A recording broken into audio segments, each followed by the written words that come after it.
This is Democracy Now!, and we are broadcasting from Toronto, Canada, the site of the annual convention of the largest group of psychologists in the world, the American Psychological Association. It's the first meeting of the APA since the release of a stunning report confirming that the American Psychological Association leadership actively colluded with the Pentagon and the CIA, manipulating the APA's policies, meetings, and members in order to endorse torture programs. For the past decade, a group of dissident psychologists have protested the use of psychologists to conduct interrogations at CIA black sites and Guantanamo. For years, they were ignored and ridiculed, but that changed with the recent release of the Hoffman Report, a 542-page independent review commissioned by the APA's board of directors. The study undermined the APA's repeated denials that some of its 130,000 members were complicit in torture. Following the release, 4 top APA officials resigned or announced early retirements or were forced out. Today, the APA's Council of Representatives is scheduled to vote on a resolution to bar psychologists from participating in interrogations. It's unclear if the measure will pass. Ahead of the vote, Psychologists for Social Responsibility hosted a town hall meeting here in Toronto last night.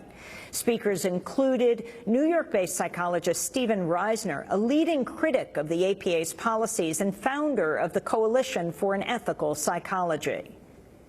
Right now, there are psychologists at Guantanamo Bay, and they're not only doing therapy. Psychologists are involved in the force feeding of detainees who are on hunger strikes, the force feeding of detainees who are on voluntary hunger strikes is a violation of international law. Nobody has called out those psychologists or any of the other health professionals to say you are in violation of international law. You are participating in causing or perpetuating harm. So we have to make sure that APA goes from leading us into the dark side, leading us into the torture room, leading us into the use of psychology for abuse. We have to turn APA to leading the way out of the interrogation room, out of the violation of international human rights. Psychologists have got to be the leaders now in transforming the role of health professionals away from standing by or perpetuating human rights violations into holding a standard that says no.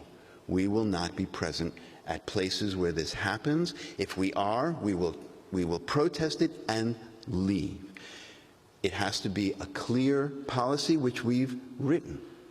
Dan Albers, Scott Churchill, Jean Maria Arrigo, with my help, have written a very comprehensive policy.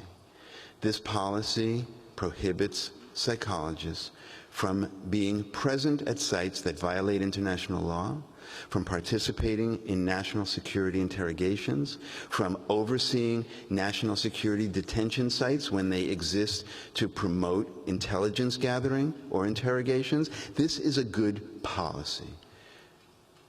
But tomorrow, the American Psychological Association Council of Representatives has to vote on this policy. And I can tell you its passage is by no means assured.